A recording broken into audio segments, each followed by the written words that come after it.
It's no secret that the African community has been failing a lot in Trinidad and Tobago. In fact, I would say that every other race seems to be excelling faster than us. And I sat down and pondered on this. Like, why does it seem like the only thing we could excel in is becoming police officers, coast guards, and crime? Why is everybody else in big business, in medical, in legal, engineering? What is going on? But then it also dawned on me that there are many people of African descent who are doing very well in Trinidad and Tobago. Very rich, very wealthy, in business, engineers, having successful family life, marriages, children. But you don't hear from them. They don't come around much. You just know that they exist because they exist. But then that led me to asking another question. If they are out there, why don't they ever return to mentor the next generation within the black community?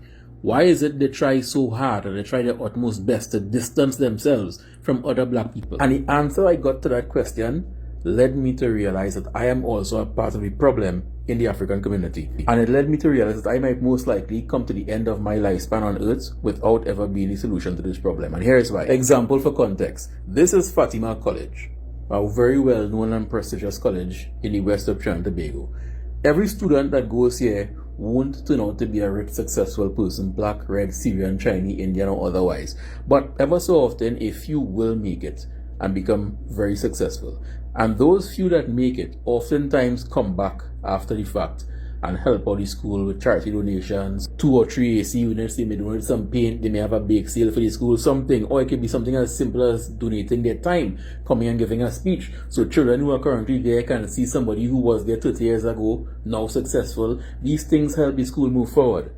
The African community lacks that. I'm talking about Trinidad and Tobago. We lack that. We have persons who make it out of the suffering of growing up in the ghetto and never look back to help the next generation. And can you blame them? Let's get into it. Let's start with slavery. And I'm not using slavery as a cliche crutch that most black people use to justify foolish actions. I'm giving you context here. Most of us, if not all of us in the Caribbean, are descendants from slaves. Now, slavery didn't last 5 years, 10 years, 50 years. It was 300 years of bondage, beatings, dehumanizing behavior, being told that you are less than, and then as a result having to constantly prove yourself, don't like your skin, don't like your hair. Things like this over the course of 300 years will encode on a generation's DNA. So what happens? Somebody comes into the world as a bright, happy crab.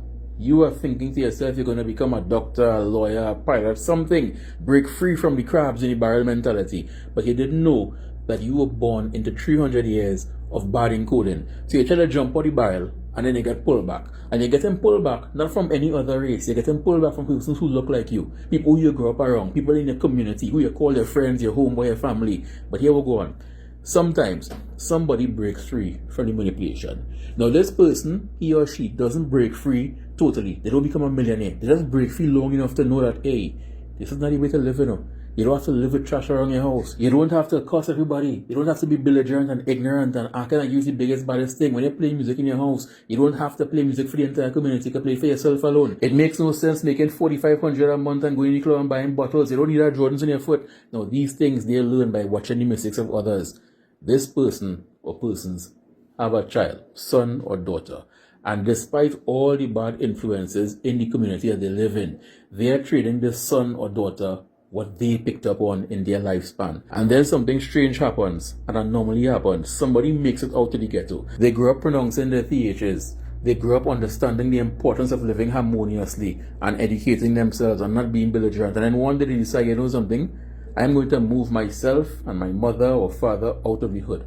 And they leave the hood and all the black people behind, and they go and live in a gated community somewhere with the rich Syrians and Indians. Or maybe they ain't reached that level yet, but they still moved out the hood and moved to somewhere, renting somewhere, just to be away from that bad influence. Essentially not just turning their back on the ghetto, but turning their backs on people of African descent as a whole. As a matter of fact, they now have a distrust for persons who look like them. Because to them, remembering growing up, every disturbance they had was from somebody who looked like them. Every time their home got broken into was by somebody who looked like them. Who were the crabs in the barrel trying to keep them down? It were people who looked like them.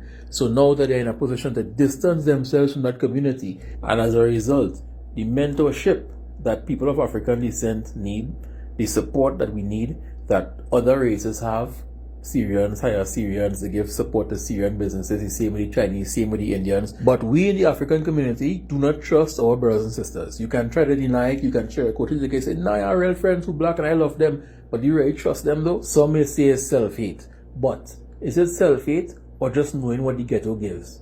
There are many people who decided to go back to help out and never made it back out. They got pulled back into the ghetto by trying to help.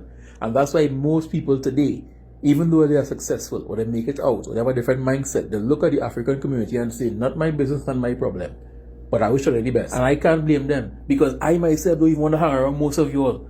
At the end of the day, you have to first understand that you have a problem before you can rectify the problem. And if you don't understand you have a problem, somebody coming to you with a solution to a problem you don't know you have will end up on the ground here. You will see them as the enemy. Let me give you a prime example. The residents who live in this area here, this trash is in front of somebody's property. They see this every morning when they come outside. On the other side, same thing. Further along the road, you have this huge beat-up number 2 taking place here. People see this. School children pass and see this. Residents, family members, everybody pass and see this. You don't think somebody could come out and say, there's not a way to live, you know. There's not a vibe. There's not the vibe. It might look like a vibe, but it's not the vibe. You don't think anybody could say that? Why did they say it? Because it's normal to them. This is part of life to them. Now if I were to go down there now and say, hey, this is nastiness. What all you stinking mother son about nastiness what? You're that kind of asshole, you feel better than people. All them white friends you have make you feel better than people, eh? And you feel better than people like saying on the ground frozen. That's all, my life done. Trying to help somebody who didn't know they had a problem. That's why when I pass, I just hold my head straight. I ain't see nothing. Over there don't exist to me. All of them could fall long and dead broke from dengue fever and rat poisoning. It don't matter to me. It don't. However, if I do meet somebody who seems like they want to come out of the matrix and they are receptive to the fact that, hey, this is not it, then I will gladly impart my knowledge to the best of my ability on them. But I'm not going to just help for helping's sake. That is the fastest way to help while living in the ghetto. And that's why I said, I don't know if I can fix this problem. I am aware what the problem is, but I don't know if I'm even capable of fixing this. Because that would mean putting myself in danger for the betterment of the African community.